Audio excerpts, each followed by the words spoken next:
Assalamualaikum warahmatullahi wabarakatuh. Nama saya Athena Nabila Faiko, absen 9. Saya Anissa Fazasya Walia, absen 08.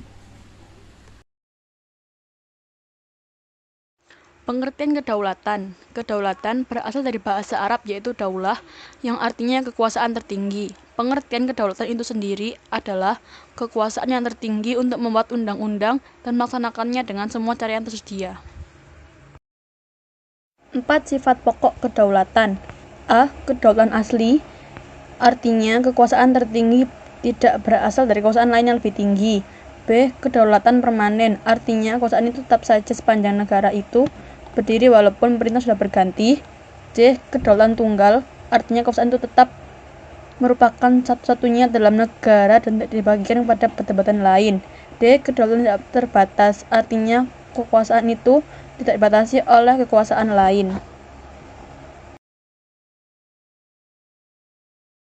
Bentuk kedaulatan. 1. Kedaulatan ke dalam adalah negara yang memiliki kekuasaan tertinggi untuk memaksa semua penduduknya agar menaati undang-undang. 2. Kedaulatan keluar adalah negara yang mempertahankan kemerdekaannya terhadap serangan-serangan dari negara lain dan mempertahankan. Kedaulatan memiliki 5 teori. Yang pertama ada teori kedaulatan rakyat. Teori ini mengajarkan bahwa negara-negara dan pemerintah mendapat kekuasaan tertinggi dari Tuhan sebagai asal segala sesuatu. Yang kedua, teori kedaulatan raja. Pada abad pertengahan, teori kedaulatan Tuhan berkembang menjadi teori kedaulatan raja yang menganggap bahwa raja bertanggung jawab terhadap dirinya sendiri. Yang ketiga, teori kedaulatan negara. Menurut teori kedaulatan negara, kekuasaan tertinggi terletak pada negara. Sumber kedaulatan adalah negara yang merupakan lembaga tertinggi kehidupan suatu bangsa. Yang keempat, teori kedaulatan hukum. Berdasarkan pemikiran teori kedaulatan hukum, kekuasaan pemerintah berasal dari hukum yang berlaku. Yang kelima, teori kedaulatan rakyat. Teori kedaulatan rakyat beranggapan bahwa rakyat merupakan kesatuan yang dibentuk oleh suatu perjanjian masyarakat.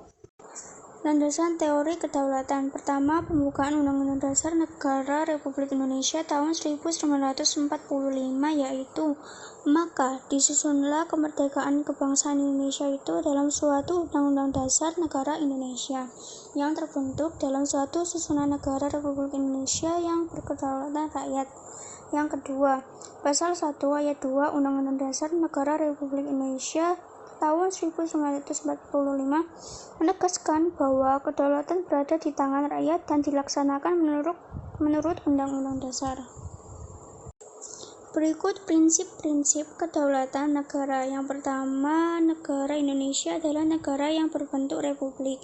Yang kedua, kedaulatan berada di tangan rakyat dan dilaksanakan menurut Undang-Undang Dasar. Ketiga, negara Indonesia adalah negara hukum. Keempat, Presiden tidak dapat membekukan atau membubarkan Dewan Perwakilan Rakyat. Kelima, menteri-menteri diangkat dan diberhentikan oleh Presiden. Keenam, MPR hanya dapat memberhentikan Presiden atau Wakil Presiden dalam masa jabatannya menurut Undang-Undang Dasar. Sekian dari kami. Wassalamualaikum warahmatullahi wabarakatuh. Terima kasih.